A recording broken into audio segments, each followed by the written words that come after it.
Hello everyone, welcome back to my channel. आज मैं आपके लिए एक ऐसी यूनिक वीडियो लेकर आई हूँ जिसमें मैंने मैथ्स पेडागोजी का कंप्लीट सिलेबस एक्सप्लेन किया है। और इस वीडियो को देखकर आपके लिए किसी भी ईयर का क्वेश्चन पेपर सॉल्व करना बहुत ज़्यादा इजी हो जाएगा। इसके अलावा मैंने जो इंग्लिश और ईवीएस के फुल सिलेबस की वीडियो डाली है उसका लिंक भी आपके लिए डिस्क्रिप्शन बॉक्स में प्रोवाइड किया है। अगर आपको वीडियो अच्छी लगे तो मेरे चैनल को सब्सक्राइब ज़रूर कीजिए ताकि आपको मेरे आने वाली वीडियोस की रेगुलर नोटिफिकेशन मिलती रहे। तो चलो स्टार्ट करते हैं। सबसे पहले हम देखते हैं मेथड्स ऑफ टीचिंग मैथमेटिक्स। इससे रिलेटेड हर साल एग्जाम में क्वेश्चन ज़रूर आते हैं कि मेथड्स को कोई भी आपको ऑप्शन में दिया होता है कि आपको आइडेंटिफाई करना है कि कौन सा मेथड है इसमें। अब सबसे पहले है डिडक्टिव मेथड। डिडक्टिव मेथड क्या होता है? इसमें हम सबसे पहले रूल बताते हैं और रूल्स के बाद बच्चों को एग्जाम्पल्स देते हैं। मान लो बच्चों को मैं एंगल सम प्रॉपर्टी पढ़ानी है, तो हमने सबसे पहले बच्चों को रूल बता दिया कि एंगल सम प्रॉपर्टी में होता है कि ट्रायंगल्स के जो जितने भी इंटीरियर एंगल्स हैं उनका जो सम होता है वो 180 डिग्री होते हैं। जितने भी एंगल्स होते हैं ट्रायंगल के उनको प्लस करें तो 180 डिग्री होता है। हमने बच्चों को पहले बात बता दी। उसके बाद एग्जाम्पल के लिए बच्चों को बोला कि खुद अपने लिए ट्रायंगल्स ड्रॉ करे, उनके एंगल्स को सम करे एंड देन उनको बात पता लगेगी कि हाँ उनका सम 180 डिग्री है। तो ये हो गया डिडक्टिव रूल, जिसमें बच्चों को सबसे पहले रूल बता दिया उसके बाद एग्जाम्पल्स। तो ये हो गई डिडक्टिव मेथड। देन है इंडक्टिव मेथड। इंडक्टिव मेथड में बच्चों को सबसे पहले एग्जाम्पल्स प्रोवाइड करते हैं और उसके बाद रूल बताते हैं। जैसे पहले बच्चों को बोला कि अपनी कॉपी में ट्रायंगल्स ड्रॉ करो, उनका सम करो। उन्होंने खुद ये देखा कि हाँ हर केस में जो ट्रायंगल्स का सम है वो 180 डिग्री आ रहा है। देन वो इस रूल पे खुद पहुंच गए कि हाँ जितने भी ट्रायंगल्स होते हैं उनका जो सम होता है वो 180 डिग्री होता है। फिर हमने रूल बताया कि yes this is a rule of angle sum property. तो ये हो गया deductive method and inductive method. दोनों आपको समझ आ गए होंगे अच्छे से। चलो नेक्स्ट हम करते हैं laboratory method. Laboratory method actually एक प्ले वे मेथड है, एक फन मेथड है मैथमेटिक्स को टीच करने का। इसमें जो बच्चे होते हैं वो रियल चीज़ों से पढ़ते हैं, जैसे शेप्स हो गई, 3D शेप्स हो गई, अबैकस, ये सब चीज़ें एक रखी होती है एक मैथ्स लैब के अंदर। और उनमें बच्चे उन चीज़ों के साथ एक्सपेरिमेंट करके, लर्निंग बाय डूइंग करके कॉन्सेप्ट्स को समझते हैं। तो हमेशा जो लेबोरेटरी मेथड होता है वो भी एक बहुत अच्छा मेथड होता है मैथ्स को टीच करने का, जहाँ पे बच्चे खुद करके एक्सपेरिमेंट्स करके उनको कॉन्सेप्चुअल अंडरस्टैंडिंग हो रही होती है। उसमें शेप्स होते हैं, अबैकस होते हैं, सारी चीज़ होते हैं जिससे बच्चे नंबर चार्ट्स वगैरह उससे समझ पाएँ। नेक्स्ट है लेक्चर मेथड। लेक्चर मेथड होता है जिसमें टीचर बस लेक्चर देती जाए, बोलती जाए और बच्चे सिर्फ सुनते जाए। छोटे बच्चों के लिए ये मेथड कभी भी यूज़ नहीं करना चाहिए। कोई भी ऐसा मेथड जिसमें बच्चों को मेमोराइज करना पड़े या रिकॉल करना पड़े, उस मेथड का कभी भी अडॉप्ट नहीं करना चाहिए। तो अगर क्वेश्चन पेपर में भी इस टाइप से अगर कोई क्वेश्चन बन के आता है कि कौन सा मेथड कभी भी नहीं यूज़ करना चाहिए, तो उसमें अगर आपको कोई भी मेमोराइजेशन दिखता है या रिकॉल दिखता है या लेक्चर दिखता है तो आप हमेशा उसी को टिक करोगे कि कभी भी मेथड अडॉप्ट नहीं करना चाहिए जिसमें बच्चों को कुछ याद करना पड़ रहा है या टीचर डायरेक्टली बोलती जा रही है और बच्चे सुनते जा रहे हैं। वो मेथड कभी भी नहीं यूज़ होना चाहिए क्लास में। अब हम देखते हैं बेस 10 स्ट्रक्चर। बेस 10 स्ट्रक्चर क्या होता है? बेस 10 स्ट्रक्चर कुछ नहीं होता है, बस 10 नाम से हमें पता लग रहा है कि इसमें 10 डिजिट्स है। तो 1 से लेकर 9 तक के नंबर्स और 0, ये सब मिला के बनते हैं बेस 10 स्ट्रक्चर। 0 से लेकर एक तरह से हम कह सकते हैं 9 तक। तो our Hindu Arabic system uses symbols for the number 1 to 9। जो हमारा हिंदू अरेबिक सिस्टम है, हिंदू अरेबिक सिस्टम क्या है? हिंदू अरेबिक सिस्टम में 1 से लेकर 9 तक के नंबर के लिए सिंबल बने हुए हैं और वो फिक्स सिंबल्स है। 1 जैसे 1 है, 2 है, 3 है, ऐसे 9 तक के लिए सिंबल्स बने हुए हैं। और ये इसमें होता है कि जो एक डिजिट की पोजीशन होती है उससे उसकी वैल्यू पता लगती है प्लेस वैल्यू में। जैसे अगर 9 है, 1 प्लेस पे होगा तो उसकी अलग वैल्यू होगी। अगर वो 100 प्लेस पे होगा या मान लो 1000 में होगा तो उसकी वैल्यू और ज़्यादा बढ़ जाएगी, 9000 हो जाएगी। तो कोई भी डिजिट की जो वैल्यू होती है प्लेस वैल्यू में, वो उसकी पोजीशन से पता लगती है। तो ये है हिंदू अरेबिक सिस्टम। अब देखते हैं our Hindu Arabic system use symbols for the number 1 to 9 and then a place value system with place holder of 0। उसमें प्लेस वैल्यू सिस्टम है हिंदू अरेबिक सिस्टम में। Using these 10 symbols we are able to represent large numbers just by their value in different positions. तो ये 10 symbols को use करके हम कोई भी लार्ज नंबर को एक्सप्रेस कर सकते हैं। आपने देखा होगा कोई भी कितना भी लार्जेस्ट डिजिट क्यों ना हो, उसमें जो नंबर्स यूज़ होते हैं वो 0 से लेकर 9 तक की होते हैं। तो 0 से लेकर 9 तक के नंबर्स होते हैं बेस बेस 10 सिस्टम, और अगर 1 से 9 हो तो हिंदू अरेबिक सिस्टम। अब करते हैं पार्टीशनिंग। पार्टीशनिंग क्या होता है, वो बहुत ईजी है। वही जो बेस 10 स्ट्रक्चर में हमने नंबर्स करे हैं, उन्हीं नंबर्स को हम जब अलग अलग करके लिखते हैं, मान लो 385 है तो हमने इसको प्लेस वैल्यू के अकॉर्डिंग अलग अलग कर दिया। 3 हंड्रेड्स प्लेस पे है, 80 10 8 टेंस प्लेस पे एंड 5 वंस प्लेस पे, तो 300 प्लस 80 प्लस 5, ये क्या हो गया, पार्टीशनिंग हो गया। बेस 2 सिस्टम ऑफ न्यूमरेशन, इसमें बस 2 डिजिट्स यूज होते हैं, 0 एंड 1। बेस 2 ये बस आपको एक आइडिया पता होना चाहिए कि अगर एग्जाम में से रिलेटेड कुछ भी आए तो आपको पता हो। Base 2 means 2 digit, 0 and 1। Multiplicative nature किसका होता है, 1 का। मल्टीप्लिकेटिव नेचर का क्या मतलब है कि अगर जैसे 1 को हम किसी के साथ भी मल्टीप्लाई कर दे, हमारा आंसर वही का वही आता है। 1 को आप चाहे 1 लाख से मल्टीप्लाई कर दो या 1 करोड़ से मल्टीप्लाई कर दो, आंसर आपका वही सेम आएगा। So 1 into a is equal to a, ये है मल्टीप्लिकेटिव नेचर जो होता है 1 का। अब हम करते हैं एडिटिव नेचर। एडिटिव नेचर होता है 0 का, मतलब हम 0 में कोई भी नंबर को ऐड करेंगे तो हमें वही का वही सेम नंबर मिल जाएगा, इसलिए हम कहते हैं 0 का एडिटिव नेचर होता है।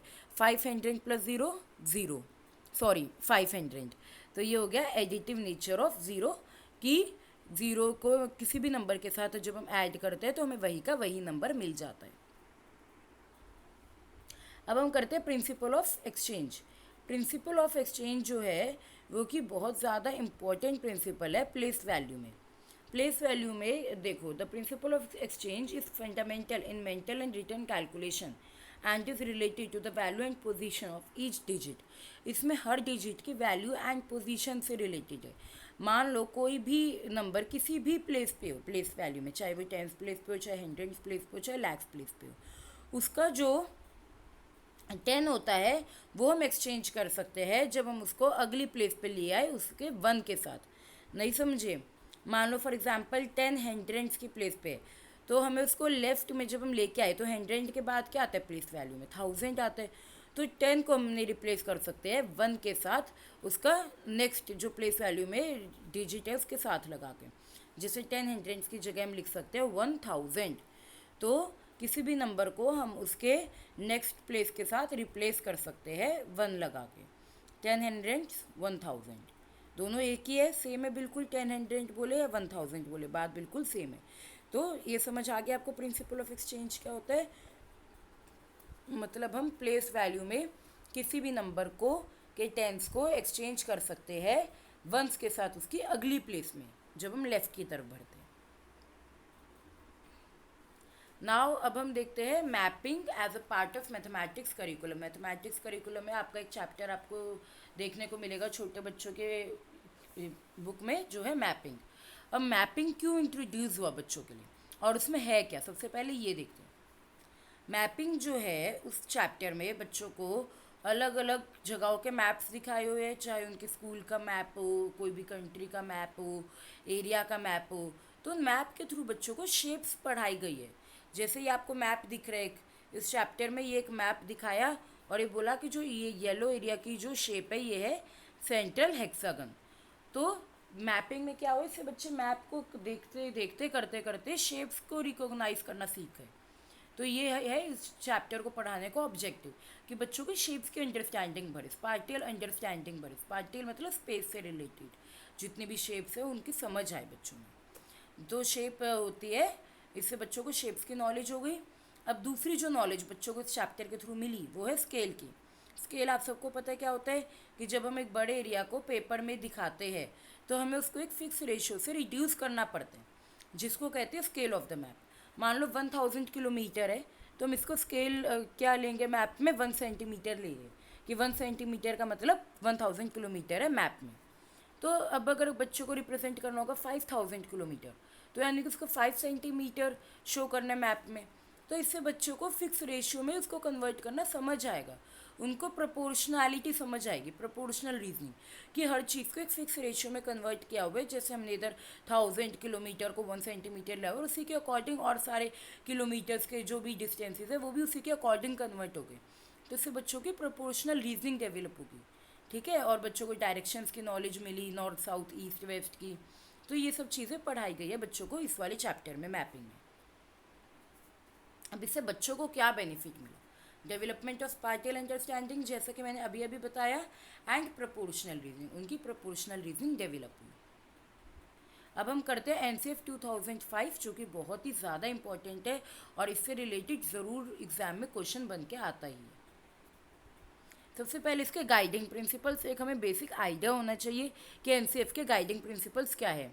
Connecting knowledge to life outside school, जो भी बच्चों की नॉलेज हो वो बच्चों को उससे कनेक्शन हो स्कूल के बाहर, जो उनकी पर्सनल लाइफ है, जो उनके डेली उसके एक्सपीरियंसेस हो रहे हैं रोज़ के, उनसे बच्चे सीखे, ना कि सिर्फ बुक से ही सीखते रहे, अपने रोज़ के एक्सपीरियंसेस से सीखे। चाहे वो जब शॉप में जा रहे हैं तब उनको मैथमेटिक्स की ज़रूरत पड़ रही है, घर में उनको कब कब मैथमेटिक्स की ज़रूरत पड़ रही है, तो हर चीज़ से बच्चे मैथ्स को सीखें। Ensuring that learning is shifted away from rote method, जैसा कि मैंने आपको बताया कि लर्निंग में कहीं पे भी रोट मेथड नहीं होना चाहिए, क्रैमिंग नहीं होनी चाहिए। Enriching the curriculum to provide for overall development of children rather than remain textbook centric, बच्चों की ओवरऑल डेवलपमेंट हो, ऐसा करिकुलम हो बच्चों का। Making examination more flexible and integrated into classroom life, बच्चों का जो एग्ज़ाम सिस्टम हो फ्लेक्सिबल हो और क्लासरूम में इंटीग्रेटेड हो। इसीलिए आपको पता होगा फॉर्मेटिव असेसमेंट्स आए थे, ताकि बच्चे जब सीख रहे हो क्लासरूम में लर्निंग करो तब भी उनका साथ के साथ असेसमेंट होता रहे। ये नहीं कि साल के एंड में हो रहा और तब तक बच्चे को पता ही नहीं कि कुछ आया या नहीं आया। जो एग्जामिनेशंस होने चाहिए वो रेगुलर होने चाहिए, उनकी क्लासरूम लाइफ के साथ इंटीग्रेटेड होनी चाहिए। Nurturing and overriding identity informed by carrying concerns with in the democratic polity of the country, मतलब उनको अपनी ओवरऑल उनकी आइडेंटिटी बने और उनको अपनी डेमोक्रेटिक प्रिंसिपल्स के लिए भी कंसर्न डेवलप हो। अब मैथमेटिक्स के अपने कुछ डिस्टिंक्टिव कॉन्सेप्ट्स हैं, जैसे prime number, square root, fraction, integer, function. इसके खुद के वैलिडेशन प्रोसीजर्स है, ठीक है, जैसे हम डेमोन्स्ट्रेट करते हैं प्रूफ के थ्रू या एग्जाम्स के थ्रू, वो कभी भी फिक्स नहीं होते। जो मैथ्स के प्रोसीजर है, ये एक बहुत इंपॉर्टेंट बात है कि मैथ्स जो होता है वो हमेशा फ्लेक्सिबल होता है, उसमें कभी कुछ फिक्स नहीं होता। आर नेवर एम्पेरिकल, एम्पेरिकल मतलब फिक्स, कभी भी कुछ भी फिक्स नहीं होता। Never based on observation of the world और on experiment but are demonstration internal to the system specified by an appropriate set of axioms and definitions, मतलब हर चीज़ बच्चों को डेमोन्स्ट्रेशंस के थ्रू बताई जाती है, दिखाई जाती है कि हाँ अगर ये प्रिंसिपल है मैथ्स का तो क्यों है ये प्रिंसिपल, हर चीज़ को बच्चे समझ के करें। अब हम करते हैं एम्स ऑफ टीचिंग मैथ्स। बच्चों का जो मैथ्स हमें सिखा रहे हैं हम उनको, तो उनका एम क्या है। सबसे पहला एम क्या है, बच्चों की एबिलिटीज़ डेवलप करना, मैथमेटाइजेशन के लिए उनकी एबिलिटीज़ डेवलप करना, उनको बेसिक मैथ्स आए, प्लस माइनस मल्टीप्लाई डिवाइड करना, जो उनको डेली लाइफ में रिक्वायर्ड होते हैं। नैरो एम क्या है, उनकी बस ये कैपेबिलिटी को डेवलप करना, नंबर्स की, नंबर ऑपरेशंस की, प्लस माइनस करना, ये सब नैरो एम है। मतलब हमारा एक शॉर्ट टर्म एम है कि बच्चों को बेसिक मैथ्स आ पाए, डेसिमल, परसेंटेज वगैरह। और हायर एम क्या है, बच्चे के रिसोर्सेज डेवलप करना, कि वो रीज़न करे mathematically, to pursue assumptions to their logical conclusion and to handle abstraction. अब इसका क्या मतलब है, इसका ये मतलब है कि जो हमारा हाईएस्ट एम है मैथ्स पढ़ाने का, वो ये है कि बच्चे मैथमेटिकली सोचना शुरू कर दे, हर बात को रीजनिंग के साथ समझे, किसी भी चीज़ को ऐसे ही रट्टाफिकेशन के वे में ना ले, हर चीज़ को प्रॉपरली समझे, लॉजिकल उनकी कंक्लूजन्स पे पहुँचे, और जो उनके एब्स्ट्रैक्शंस है, मतलब जो जितनी भी बातें वो बाहर से सुनते हैं, सीखते हैं, उनको वो एक्चुअल उनके वे में समझे। It includes a way of doing things, ये एक तरीका है चीज़ों को करने का, कि बच्चे प्रॉब्लम्स को खुद बनाना भी सीखे, जैसे वर्ड प्रॉब्लम्स खुद फ्रेम करना भी सीखे और उनको खुद से सॉल्व करना भी सीखे। तो ये एक मैथमेटिक्स का एक मेजर एम है कि बच्चों को हर चीज़ करने का खुद से तरीका डेवलप हो, कि बच्चे खुद की उनकी मेंटल एबिलिटीज़ डेवलप हो, खुद सॉल्व करना सीख पाए वो प्रॉब्लम्स को। ओके, अब हम करते हैं विजन फॉर स्कूल मैथमेटिक्स। वही सब है जो अभी हमने किया, इसमें कुछ ऐसा अलग बात नहीं है। तो वही कि बच्चे इंजॉय करें मैथ्स को, उससे डरे ना मैथ्स को, बच्चे इंपॉर्टेंट मैथमेटिक्स सीखे कि मैथ्स में सिर्फ फार्मूले नहीं है, प्रोसीजर नहीं, और भी बहुत कुछ है, उनकी एबिलिटीज़ को डेवलप करना है मैथ्स का एम। बच्चे मैथ्स के बारे में इजीली बात कर पाए, आपस में कम्युनिकेट कर पाए, डिस्कशन कर पाए, प्रॉब्लम्स को सॉल्व कर पाए, और children use abstractions to perceive relationships, to see structures, to reason out things, to argue the truth और फॉल्सिटी ऑफ स्टेटमेंट्स।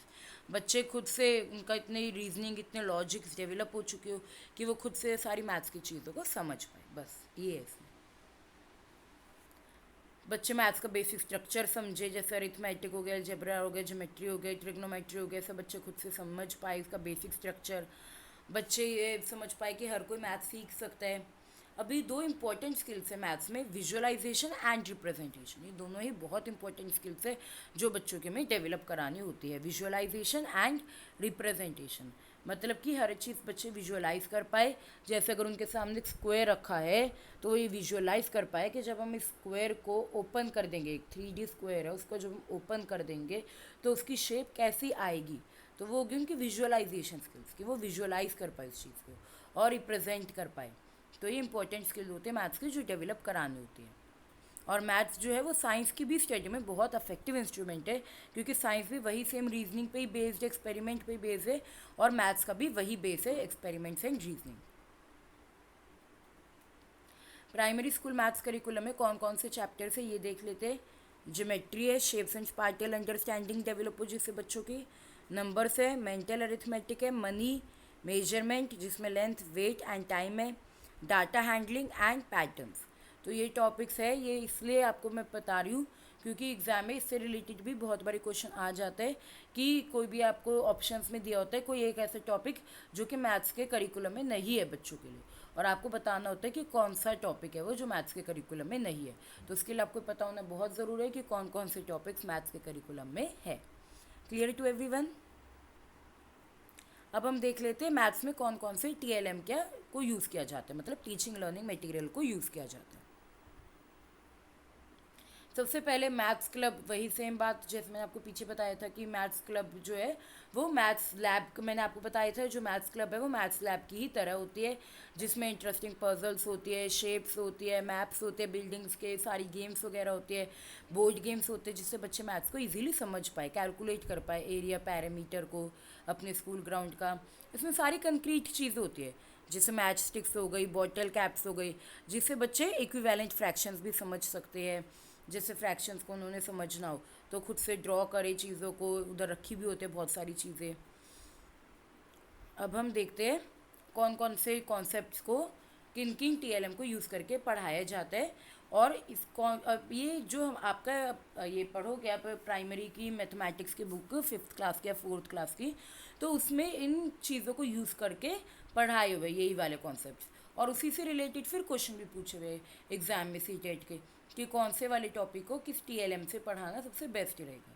तो इसके लिए आपको ये ज़रूरी होता है कि आप 2nd, 3rd, 4th, 5th की मैथ्स की बुक अच्छे से पढ़ो, लेकिन वो सारा कंटेंट मैंने आपके लिए इस वीडियो में ही डाल दिया ताकि आपकी मेहनत बच पाए। एंगल्स वगैरह में पढ़ाने हो तो हम किससे पढ़ाते हैं, मैच स्टिक से। जैसे बच्चों को बोला कि माचिस की तीलियों को एक साथ अरेंज करो, अब उससे बच्चों ने अलग अलग एंगल्स को समझ लिया। ठीक है, तो हमें एंगल्स पढ़ाने तो हम किसका यूज़ करते हैं, मैच स्टिक्स।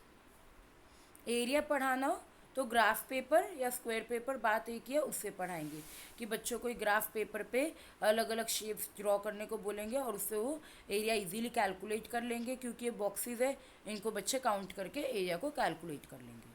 तो ये हो गया एरिया जिसको हम पढ़ा सकते हैं ग्राफ पेपर से। Children must be encourage to make shapes with either straight edge और curved edge to cover the given area. अब बच्चों को बोलेंगे कि ये एक एरिया दिया हुआ है ग्राफ पेपर का और इसमें बच्चों को ये शेप ड्रॉ करनी है।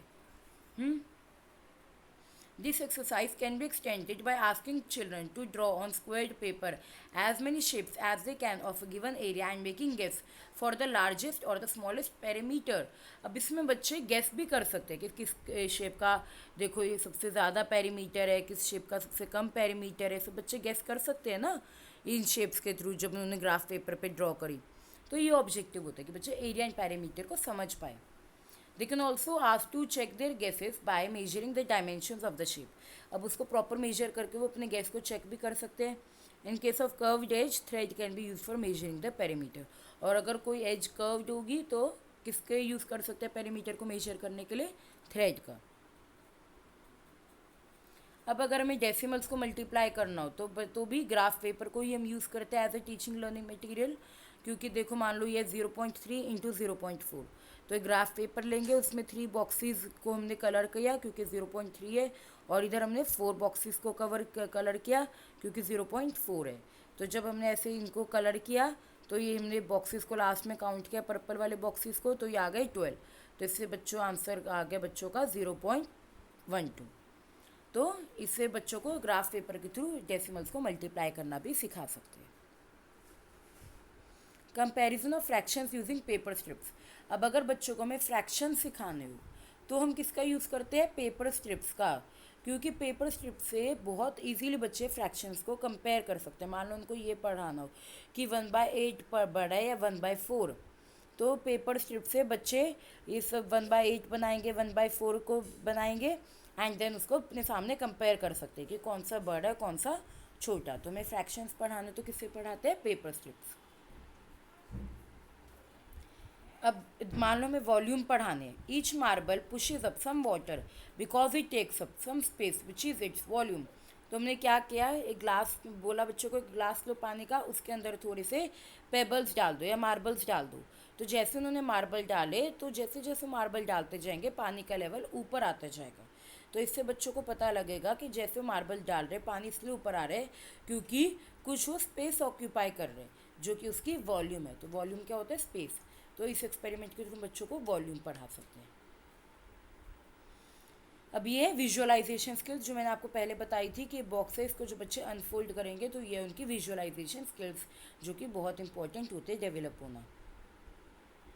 अब हम करते हैं कॉन्सेप्ट मैप। ये बहुत ईजी है कॉन्सेप्ट मैप। इसमें बस अलग अलग कॉन्सेप्ट्स को इंटरलिंक करके पढ़ाया होता है। जैसे एक मेन कॉन्सेप्ट है उसको हमने अलग अलग करके समझा दिया। It is a type of graphic organizer that helps students learn about new concept and their relationship to other concepts. एक कॉन्सेप्ट के और कॉन्सेप्ट्स के साथ रिलेशनशिप हम बताते हैं ईजी मैनर में विजुअल रिप्रेजेंटेशन के थ्रू। जैसे मान लो ये है फ्रैक्शंस, तो ये कॉन्सेप्ट है फ्रैक्शंस। अब इसमें बहुत सारे और भी कॉन्सेप्ट्स हैं, वो सब देखो इसी के थ्रू हमने पढ़ा दिया। इसी के ही कॉन्सेप्ट मैप ये है जिसमें हम एक कॉन्सेप्ट के और ज़्यादा पार्ट्स करे हुए होते हैं हमने। Fractions in pictures, adding and subtracting fractions, multiplying and dividing fractions. तो हमने एक ही कॉन्सेप्ट के अलग अलग पार्ट्स कर दिए उसको पढ़ाने के लिए ताकि बच्चों को वो चीज़ ईजिली समझ आ जाए। तो एक मेन कॉन्सेप्ट होता है और उसके इंटरकनेक्टेड पार्ट्स में हम उसको डिवाइड कर देते हैं ताकि वो चीज़ ईजिली समझ आ जाए। तो ये हो गया कॉन्सेप्ट मैप। अब हम करेंगे कंस्ट्रक्टिविस्ट एजुकेशन। इसका नाम आपने बहुत बारी सुना होगा, टीचिंग में तो ये हर जगह यूज़ होता है वर्ड कंस्ट्रक्टिविस्ट एजुकेशन। इस वर्ड से हमें पता लग रहा है कंस्ट्रक्टिविस्ट, कंस्ट्रक्ट करना, मतलब बच्चे अपनी सारी नॉलेज को खुद कंस्ट्रक्ट करते हैं। उनको कोई भी चीज़ वर्बली बताई नहीं जाती, वो सारी नॉलेज को खुद क्रिएट करते हैं, खुद आइडेंटिफाई करते हैं नॉलेज को। Most influential and widely accepted philosophical perspective in maths is constructivism. बहुत इंपॉर्टेंट है कंस्ट्रक्टिविज्म। इसमें बच्चे खुद अपनी नॉलेज को कंस्ट्रक्ट करते हैं। लर्नर एक एक्टिव पार्टिसिपेंट होता है, ना कि बस ये लेक्चर मेथड की तरह कि बच्चों ने सुन लिया टीचर ने बोल दिया, ऐसा नहीं। बच्चे खुद अपनी नॉलेज को कंस्ट्रक्ट करते हैं कि बच्चे कैसे लर्न करेंगे। Constructivist teaching often simply means taking students views and background into account so as to engender active meaningful learning. ताकि मीनिंगफुल लर्निंग हो पाए इसलिए बच्चों के व्यूज़ को भी लिया जाता है। बच्चों को बोला जाता है कि हर चीज़ एक्सपेरिमेंट करके डिस्कशन करके खुद आइडेंटिफाई करें। तो ये कंस्ट्रक्टिविस्ट लर्निंग जिसमें बच्चे खुद कंस्ट्रक्ट करते हैं कॉन्सेप्ट्स को, न्यू कॉन्सेप्ट्स को खुद से बिल्ड करते हैं। Comparison, addition, subtraction. अब ये क्या है? ये कंपैरिजन एडिशन है। कंपैरिजन एडिशन में ये होता है कि अगर हमारे पास दो अमाउंट्स है तो हमें उनमें कंपेयर करते हैं। नाम से पता लग रहा है कंपैरिजन, तो हमें कंपेयर करते हैं ये बता के कि एक चीज़ दूसरी चीज़ से कितनी ज़्यादा है या एक चीज़ दूसरी चीज़ से कितनी कम है। तो वो होती है कंपैरेटिव एडिशन या सब्ट्रैक्शन। जैसे मान लो ये एग्जाम्पल देखिए, Aaron takes 16 minutes to reach school from his home, Ryan takes 5 more minutes than Aaron and Cheryl takes 3 more minutes than Ryan. How much time does Cheryl takes to reach school? तो इसमें क्या है, तीनों को compare किया हुआ है, तीनों बच्चों के टाइम को कंपेयर किया हुआ है। तो कंपैरिजन एडिशन सब्ट्रैक्शन में हम कंपेयर करते हैं कि एक चीज़ इतनी है दूसरी चीज़ उस चीज़ से इतनी ज़्यादा है, तो कितना है टोटल। तो ये हो गया कंपैरिजन एडिशन और सब्ट्रैक्शन। अब हम पढ़ेंगे मैथमेटिकल प्रोसेसेस के बारे में, मैथ्स के प्रोसेसेस, जो कि है सबसे पहला ट्रांसपोजिंग। ये एक बहुत इंपॉर्टेंट टेक्निक है बच्चों के लिए मास्टर करना, जैसे वो अलजेब्रा पढ़ते हैं, इसमें कुछ नहीं होता, बस ये होता है कि एक इक्वेशन दी होती है, जैसे ये एक इक्वेशन है 2x - 3 = 13। तो इसमें ट्रांसपोज करना क्या हो गया, जब हम एक नंबर को लेफ्ट हैंड साइड से हटा के राइट हैंड साइड पे ले आते हैं और उसी नंबर को लेके आते हैं जो सेम होता है। जैसे इधर ये दोनों ही कांस्टेंट है 3 और 13, तो हमने दोनों को एक साथ कर दिया, 2x = 13 + 3, ये 3 इधर माइनस था, उधर जाके क्या हो जाएगा, प्लस हो जाएगा। तो ये क्या हो गया, ट्रांसपोजिंग। ठीक है, तो 2x = 13 + 3 16 हो गया। इससे हमारा आंसर आ गया x = 8। तो ये टेक्निक ऑफ ट्रांसपोजिंग, जिसमें हम एक चीज़ को एक साइड से दूसरी साइड पे ले जाते हैं और उसका साइन चेंज हो जाता है। विजुअलाइजेशन, मैंने आपको पहले बताया है विजुअलाइजेशन के बारे में बहुत कुछ, कि विजुअलाइजेशन बहुत इंपॉर्टेंट मैथ्स का प्रोसेस और स्किल है। देन एस्टिमेशन, बच्चे एस्टिमेट करें कि कोई भी वैल्यू दी हुई है उसको एस्टिमेट करे, उसकी वैल्यू निकाले, कैलकुलेशन करे। जैसे मान लो Alex estimated there were 10,000 sunflowers in the field by counting 1 row then multiplying by the number of rows. तो उसने क्या किया, उसने एस्टिमेट किया, काउंट किया। तो एस्टिमेशन तो मैथ्स में हर जगह रिक्वायर्ड होती है। तो ये सारी मैथमेटिकल स्किल्स है, मैथमेटिकल प्रोसेसेस है, विजुअलाइज करना, एस्टिमेट करना, ट्रांसपोज करना, ये सारे मैथमेटिकल प्रोसेसेस है। तो कई बार इससे रिलेटेड क्वेश्चन भी आ जाता है कि आपको आइडेंटिफाई करना होता है कि कौन सा मैथमेटिकल प्रोसेस नहीं है। उसमें मान लो ट्रांसपोजिंग दिया हुआ है, विजुअलाइजेशन दिया हुआ है, एस्टिमेशन दिया हुआ है, एंड देन मेमोराइजेशन दिया हुआ है। तो आपको पता होना चाहिए कि सिर्फ मेमोराइजेशन है जो कि मैथ्स का प्रोसेस नहीं है। मेमोराइज कभी भी नहीं किया जाता मैथ्स में। अर्ली नंबर कॉन्सेप्ट, अब हम नंबर से रिलेटेड कुछ कॉन्सेप्ट सीखेंगे कि बच्चों को नंबर सिखाने के लिए उनको कौन कौन से कॉन्सेप्ट क्लियर कराना इंपॉर्टेंट होता है। सबसे पहले क्लासिफिकेशन।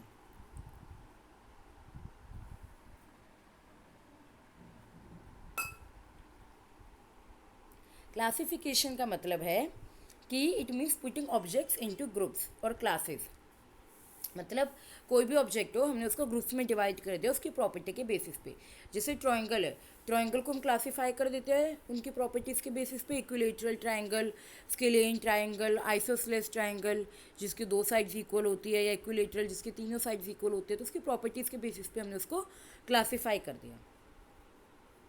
देन है conservation, the concept that a given number or quantity remains the same even though it may be arranged in different ways।